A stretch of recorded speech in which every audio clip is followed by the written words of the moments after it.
Hello guys, here's my experience about the Abuja Business Hangout yesterday. Now if you're not in that program, trust me, you actually missed a whole lot, right? So the program held yesterday, I think the 14th of June 2025. Now this program was actually scheduled to be held before now, but due to some logistical program was extended or shifted to hold yesterday. This particular program was life transforming. The initial, mentality that most people have, that a free program is actually a little program and people will not really invest much into it. But that was a lie.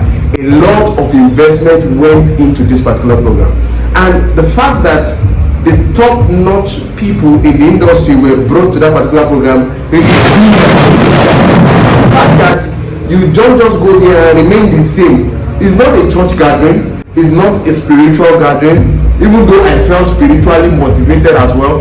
It was a program that was organized for those who are business owners to move from wherever they are to the next level. And right there and then, I got a personal conviction that whatever I'm doing right now, I have a chance of moving further than whatever kind of result I'm getting right now. So the program was extremely and so much of value. Don't forget I said it was free of charge. You didn't have to pay one kobo to attend this program. All you needed to do was just come around. Now the program was organized by a friend, Abuja Samuel. He had this as a vision through the Impactor Foundation, and now this card is going to remind me every day of my life things in life that you have to do by going out of your way to accomplish them. Alright, the Impactor Foundation is a reminder for me. Now this handband I got for free of charge. Now I didn't pay for this handband. This handband also is going to be a constant reminder that my current position is not where I should be. I can achieve more because of the events that surrounded all the happenings yesterday. Now there were a lot of different speakers. I can't start mentioning their names one after the other. We have people from the real estate sector, we have people from the marketing sector. Even Amucham himself spoke concerning how to raise capital for your business and different other sectors. Some things stood out for me. In fact, I didn't go alone. I went with my staff just to help them get a lot of exposure and help them understand that you can get better results even though you are in your local village. Now one of the stories that really came out to me was the story of a guy that was doing his business as a realtor.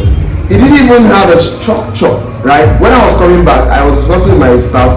Can you imagine, we do CAC registration, and but you can see this person, he started his business without any structure in place, and he just went from one position of growth to another, flipping land, selling land. From there he moved into needing structure for his business. When he got to find out that he needed to open a bank account, he registered his business.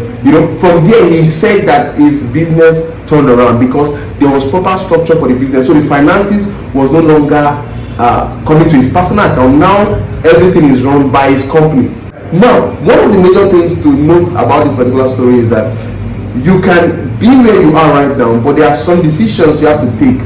There are people that you need to bring into your business who are more experts than you are. Now this person, obviously from his discussion, allowed us to know that he is not someone who is technical. He doesn't know anything about Facebook ads. What he does is one-on-one marketing. He has people that are affiliated with him, that whenever he has a property to sell, he joins it out to them, and they call each other and they get a buyer and they sell. But when he was ready to scale, he noticed that it was important to go digital. He had to outsource those parts of his business. And one of the lessons I learned there is that you cannot do everything, especially people like us that we seem to know everything about everything, or not everything now, something about everything. We want to do every part of our business.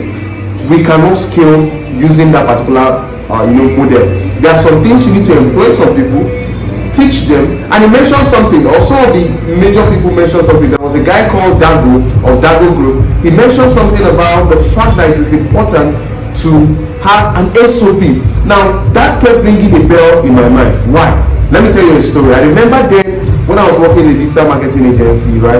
There was a time our boss just woke up and told us to to start preparing SOP, standard operating procedures or processes. Now I became worried that this thing is actually going to, because we are supposed to be working on our tasks, and instead of that, we are not to prepare SOP. And I saw the importance. At the point in time, some people started leaving. The main people that started the company started leaving, but the SOP was there in order to guide the processes of our activity. So there was no fear if anybody was ready to leave the organization. At a point in time, one of the closest to the boss left.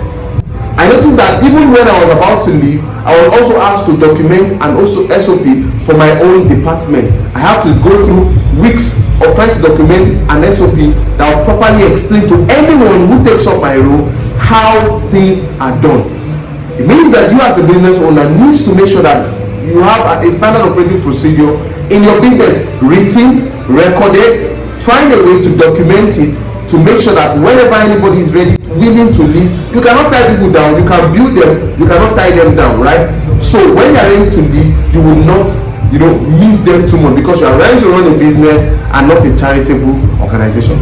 Now the whole summary of everything is that this event was life transforming. And next thing, one of the promises I made to myself is that I am taking at least 18-seater bus to Abuja for the Abuja Business Hangout that is going to hold. Anywhere it's going to hold, I'll make sure I've been able to raise at least 18 entrepreneurs in my own locality that I'll be taking along with myself to that program, because the kind of feeling I have right now about the fact that there are a lot of possibilities, and the fact that program helped me to connect with some of my classmates, connect with those who have done stuff together in the past, connect with those that know me that I didn't know, and it really made a lot of sense to me.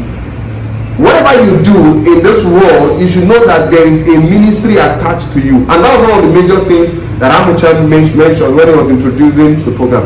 He mentioned that this was more or less a ministry to him than it was just organizing a program and bringing people in. A ministry is not necessarily you being a pastor or you being a preacher or you being a spiritual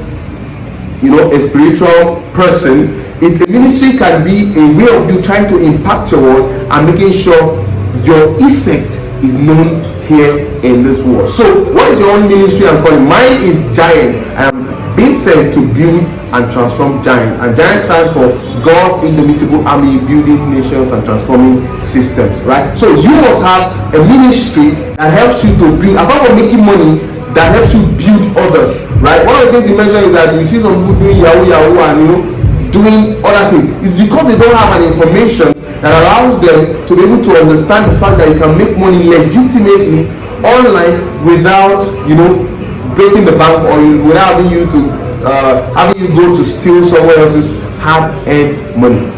Finally, one of the major persons I'm going to also talk about is Joel. He's a digital marketer. He's a marketer right now, and his session was really impacting and empowering. One of the things I noticed about him was that he was a good teacher.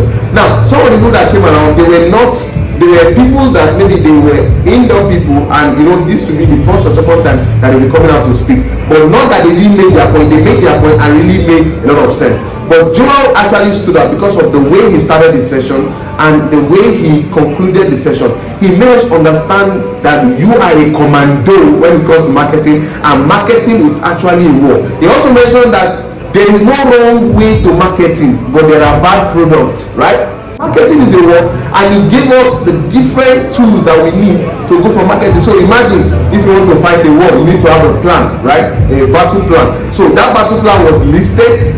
Wow, it was just an awesome event, and I cannot forget anytime soon. I am going to be sharing this video with you. Please make sure you find a way. I'll be dropping a link to the live event. Go through the video and watch from beginning to the end. It might take you 3-4 hours, but I bet you will not regret going through the video. My name is Abuja Business Hangout, and I'll see you in the next one. Thank you and peace out.